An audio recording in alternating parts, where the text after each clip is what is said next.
अस्सलाम वालेकुम नाज़रीन, ॾिया ॾिया लाट में सतार सरोई अवां जी ख़िदमत में हाज़िर आहे। इंटरव्यू सीरीज़ में अॼु असां सिंधी गज़ल जे ओसर खे खणी आया आहियूं। अॼु जो मौज़ूअ ते ॻाल्हि ॿोल कंदासीं, उहो मौज़ू आहे गज़ल। जीअं त तव्हांखे ख़बर आहे त गज़ल जेका आहे, गज़ल जी जेका सिन्फ़ आहे उहा उनजो तालुक़ु उरूज़ी दौर सां आहे। याने सिंधीअ में गज़ल जी एंट्री कलोड़नि जे दौर में थिए थी ऐं उरूज़ी शाइरीअ जो दौर बि कलोड़नि जे दौर में इब्तिदा थिए थो। हाणे थोरो पोइते था हलूं, ॾिसूं था त इहो गज़ल बुनियादी तौर ते आयो किथां। हाणे गज़ल जेको आहे उहो अरबी शाइरीअ जी सिन्फ़ आहे, अरबी शाइरीअ जो लफ़्ज़ु आहे ऐं अरबी जी मार्फत सभ खां पहिरियां ईराननि वटि गज़ल आयो। ईराननि छा कयो जो कसीदे मां, कसीदो हिकिड़ी सिन्फ़ आहे, कसीदो माना इरादो करणु, कसीदे मां तशबीब खे ॿाहिरि कढियूं। माना कसीदो जॾहिं लिखिबो आहे त उनजो पहिरियों हिसो जेको आहे जंहिंमें हुस्न जमाल ऐं तारीफ़ कई वेंदी आहे, कंहिं माण्हूअ ते जॾहिं कसीदो बयानु कयो वेंदो आहे त पहिरियों हिसो जेको तशबीब वारो हिसो आहे उन में उन जी शख़्सियत जे बारे में हिकिड़ो हुस्न जमाल ऐं इज़हार कयो वेंदो आहे, उनजी तारीफ़ कई वेंदी आहे ऐं पोइ बाक़ी कसीदे जो मौज़ू समाइबो आहे। उनखे कसीदे मंझां तशबीब खे ॿाहिरि कढियो वियो ऐं ईरान जो शाइर आहे रोदकी, जंहिं तशबीब खे ॿाहिरि कढी गज़ल जो नालो ॾिनो। याने पहिरियों गज़ल जो तजुर्बो अरबीअ जी मार्फत ईराननि कयो ऐं रोदकी पहिरियों शाइर आहे जंहिं तशबीब खे गज़ल जो रूप ॾिनो ऐं अहिड़े तरीक़े सां फ़ारसीअ में गज़ल जी एंट्री थिए थी। सिंधीअ में गज़ल फ़ारसीअ मार्फत अचे थो। इहो अहम सुवालु आहे त सिंधीअ में गज़ल किथां आयो, त गज़ल बुनियादी तौर ते त खणी अरबीअ जो लफ़्ज़ु आहे, पर असां चवंदासीं सिंधी अदब में गज़ल जी एंट्री फ़ारसी मार्फत थिए थी। ऐं गज़ल जी एंट्री जेका सिंधीअ में थिए थी इहो कलोड़नि जो दौरु आहे, यानी उरूज़ी दौरु शुरू थिए थो पियो। ऐं पहिरियों गज़ल जो जेको शाइर आहे उहो आहे नूर मोहम्मद ख़स्ता। हे टखड़ जो हुयो नूर मोहम्मद ख़स्ता ऐं कलोड़नि जे दौर सां जीअं मूं तव्हांखे ॿुधायो तालुक़ु हुनजो, त अहिड़े तरीक़े सां कलोड़नि जे इन दौर में गज़ल जी एंट्री थिए थी नूर मोहम्मद ख़स्ता जे मार्फत। ऐं इहो गज़ल बुनियादी तौर ते जीअं त फ़ारसीअ मां आयो त इन जे करे फ़ारसी ज़दा गज़ल चइजे थो। याने नूर मोहम्मद ख़स्ता गज़ल त जी एंट्री त कई सिंधी अदब में, पर उनजो मिज़ाज, उनजी तबियत, उनजो माहौल, उनजा लफ़्ज़, उनजूं तरकीबूं, उनजा इस्तारा सभु फ़ारसी ज़दा हुआ। हाणे हीअ गज़ल जेको आहे उहो हिकु सिट फ़ारसी ऐं हिकु सिट सिंधी वारी एंट्री थिए थी गज़ल। हाणे गज़ल असां वटि अधु फ़ारसी अधु सिंधीअ में अचे थो नूर मोहम्मद ख़स्ता जी मार्फत। हिन ई दौर में नूर मोहम्मद ख़स्ता सां गॾु हाफ़िज़ आली आहे, मियां शतन आहे, मुला अवेस शिकारपुरी आहे, इहे बि गज़ल जा शाइर समुझनि था। हाणे नूर मोहम्मद ख़स्ता जी भेट में हाफ़िज़ आली या मियां शतन या मुला अवेस शिकारपुरी इन जे गज़ल में कुझु बहितरी नज़र अचे थी, कुझु नूर मोहम्मद ख़स्ता जी भेट में, छाकाणि त ख़स्ता साहिबु हिकु सिट फ़ारसी ऐं हिकिड़ी सिंधी लिखी ऐं हिननि वरी पोइ घणे भाङे सिंधी कमु आंदी, पर उन जा इस्तारा, उनजो मिज़ाज, उनजी तबियत, उन जूं शयूं, उनजो माहौल, उनजो रंग ढंग, उहो सॼो जो सॼो उहो फ़ारसी वारो हो। त इन जे करे इहो जेको गज़ल आहे इब्तिदा में उहो फ़ारसी ज़्यादा गज़ल सम्झे थो। कलोड़नि जे दौर खां पोइ गज़ल में जेका पहिरीं नवाण आई, पहिरीं जिदत आई, सा आई टालपुरनि जे दौर में, जॾहिं असांजे सचल साईं गज़ल लिखणु शुरू कयो। सचल साईं हूअं त घणनि सिन्फ़ुनि जो ख़ालिक़ु आहे, घणनि सिन्फ़ुनि जो शाइर आहे, पर हुन गज़ल बि ॾाढो सुहिणो लिखियो आहे त आहे अखियुनि खे मुंहिंजे ख़ासो खुमार तुंहिंजो, वेठो वठी मां आहियां कामिल करार तुंहिंजो। हाणे सचल साईं जे गज़ल में जिदत अची वई। ख़स्ता वारो इरा जेको आहे उहो फ़ारसी ज़दा इरा थी वियो ऐं सचल साईं वारे गज़ल में सिंधियत अची वई, गज़ल में सिंधियत अची वई। पर उन में बि सचल साईं खोड़ सारा गज़ल आहिनि जिन में फ़ारसी जो लब लह जो इस्तेमालु कयो आहे, पर सचल साईं जे गज़ल में नवाण असांखे नज़र अचे थी। हाणे आहिस्ते आहिस्ते गज़ल उसरंदो, तरक़ी कंदो अॻिते थो अचे पियो। हाणे टालपुर दौरु गुज़रे थो ऐं असांखे अंग्रेज़नि जे दौर में वठी अचे थो पियो गज़ल। ऐं अंग्रेज़नि जे दौर में हिकु अहिड़े शाइर सां जी एंट्री थिए थी जंहिं सिंधी गज़ल ते हिकिड़ो वॾो एहसान कयो। उहो शाइर आहे ख़लीफ़ो गुल मोहम्मद हालाई।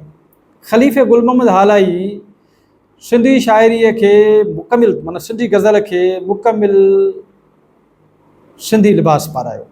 यानी इहो वॾो कंट्रीब्यूशन ख़लीफ़े गुल मोहम्मद हालाई जो आहे त उन सिंधीअ खे कंप्लीटली मुकमिल तौर ते फ़ारसीअ मां ॿाहिरि कढी सिंधी लिबास पारायो ऐं सिंधी लफ़्ज़ इस्तेमालु कयईं ऐं सिंधी माहौल इस्तेमालु कयईं ऐं हिकिड़ो ज़बरदस्त क़िस्म जो गज़ल साम्हूं आयो जंहिंखे ख़लीफ़े गुल मोहम्मद जो गज़ल चऊं था।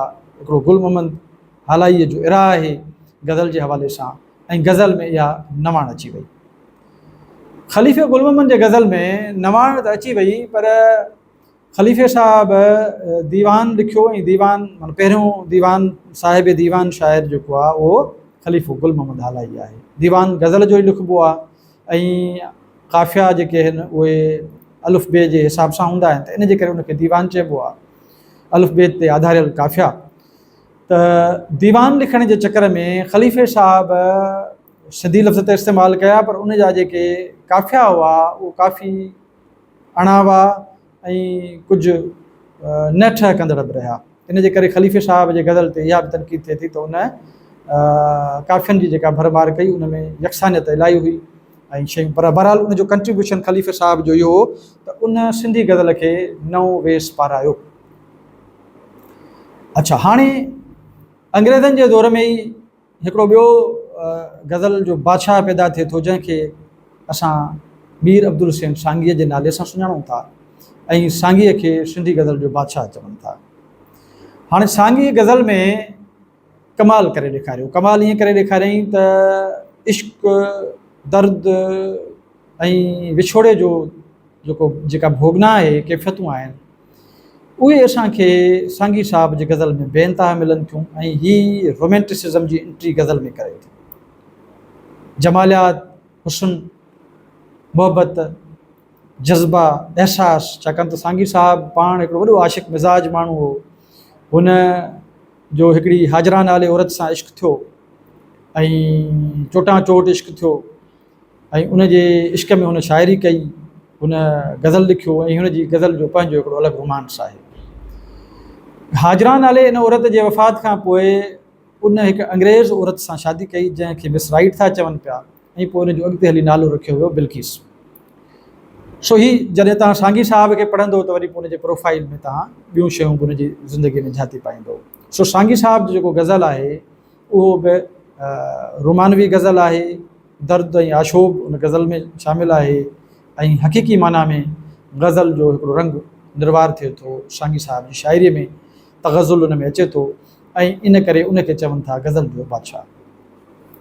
सांगी साहब जे इन दौर में ज़ाहिर आहे पोइ असांखे मिर्ज़ा कलीस बेग साहब मिले थो ऐं ॿिया शाइर बि मिलनि था पिया पर उन्हनि जा जेके गज़ल हुआ उहे नसीहत आमूज़ गज़ल हुआ, समाजी एलिमेंट उन्हनि गज़लनि में मिले थो पियो पर गज़ल जो जेको हक़ीक़ी रंग आहे रोमेंटिसिज़म वारो, प्यार वारो, मोहबत वारो, इश्क वारो, औरत जी अदाउनि वारो उहो असांखे मिले थो मीर अब्दुल हुसैन सांगीअ जी शाइरीअ में।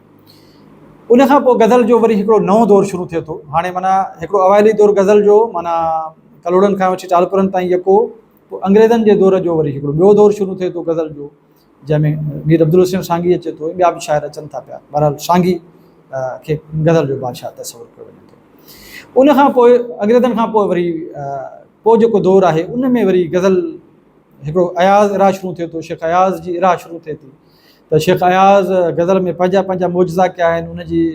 उन गज़ल खे बाक़ाइदे गेड़ूअ वेस गज़ल बणाए छॾियो।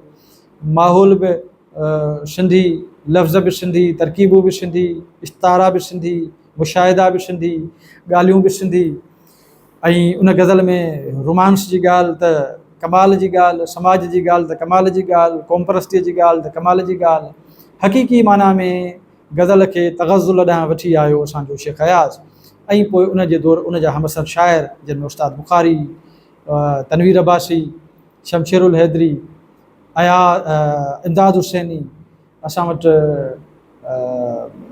ताजल बेवस ऐं पोइ जदीद शाइर जेके असांजा गज़ल जा आहिनि जिन में असां वटि अयाज़ गुल जो गज़ल हिकिड़ो पंहिंजे निराले अंदाज़ सां मिले थो। सो ख़ैर इहो हिकिड़ो ड्रिगो हिकिड़ो नओं इरा आहे गज़ल जो, जंहिंमें पोइ असांखे वफ़ा नाथन शाही गज़ल जो ज़बरदस्त शाइर मिले थो, वफ़ा पली असांखे ज़बरदस्त गज़ल जो शाइर मिले थो, जेतोणीकि वफ़ा पली बुनियादी तौरु काफ़ीअ जो शाइर आहे, पर हुनजा गज़ल तमामु ज़बरदस्त आहिनि।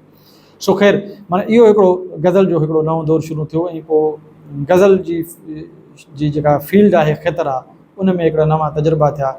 ईंदड़ असां वीडियोज़ में यकीनन अयाज़ जे गज़ल ते, उस्ताद जे गज़ल ते, इन्हनि गज़लनि ते बाक़ाइदा मिसालनि सां तव्हांजे आॾो शयूं आणींदासीं त कीअं उन्हनि गज़लनि में तजुर्बा कया। पर गज़ल हक़ीक़ी माना में जेका आहे उहा तरक़ी जेका आहे कंदो कंदो नज़र अचे थो। अॼु बि असां वटि गज़ल बेनता, अॼु जो नौजवान शाइर बि गज़ल लिखे थो पियो, ऐं ॾिठो नवां तजुर्बा गज़ल में थियनि था। गज़ल जे हवाले सां वेंदे वेंदे तव्हांखे इहो ॿुधाइजे त गज़ल जे हवाले सां सिंधी गज़ल जी ओसर जे नाले सां हिकिड़ी PhD थीसिस आहे अयाज़ कादरी, डॉक्टर अयाज़ कादरी साहिब जी। उहो हिकिड़ो रेफरेंस बुक तौरु तव्हां पढ़ी सघो था। सिंधी गज़ल जे हवाले सां सुठा किताब तव्हांखे मार्केट में मिली वेंदा, उहे बि तव्हां पढ़ी सघो था। सिंधी गज़ल जो हिकिड़ो हैंडबुक आहे वासुदेव मोही जो, उहो तव्हां पढ़ो।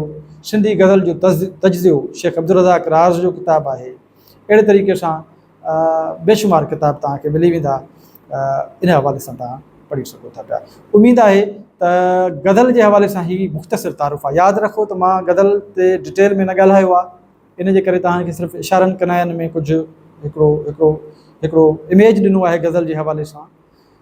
यकीनन तव्हांखे जॾहिं गज़ल ते ॻाल्हाइणो पवंदो त पोइ तव्हांखे इन्हनि सभिनी फ़र्दनि ते जिन जो मां ज़िक्र कयो आहे, उन्हनि ते यकीनन थोरी स्टडी करणी पवंदी, अभ्यास करिणो पवंदो, ऐं पोइ ॻाल्हाइणो पवंदो, ऐं इन्हनि जे गज़लनि जा रेफरेंसिस बि तव्हांखे यादि रखणा पवंदा। शेख अयाज़ जे गज़लनि जो किताबु गेड़ू वेस गज़ल इसहाक़ समेजे साहिबु मुरतिब कयो आहे, ऐं इन सां गॾोगॾु उस्ताद बुखारी जे गज़लनि जो किताबु ख़ूबसूरत ख़्याल जा सपना अली दोस्त आजिज़ मुरतिब कयो आहे, उन में पूरा गज़ल आहिनि। अहिड़े तरीक़े सां खोड़ सारा तव्हांखे किताब मिली वेंदा जिन खे पढ़णु तमामु ज़रूरी आहे जॾहिं गज़ल ते ॻाल्हाईंदासीं। सो उमेदु आहे त असांजो हीउ प्रोग्राम बि तव्हांखे वणियो हूंदो। सो मोकिलाणी कान्हे, जॾां पेर तिरां ख़ैर।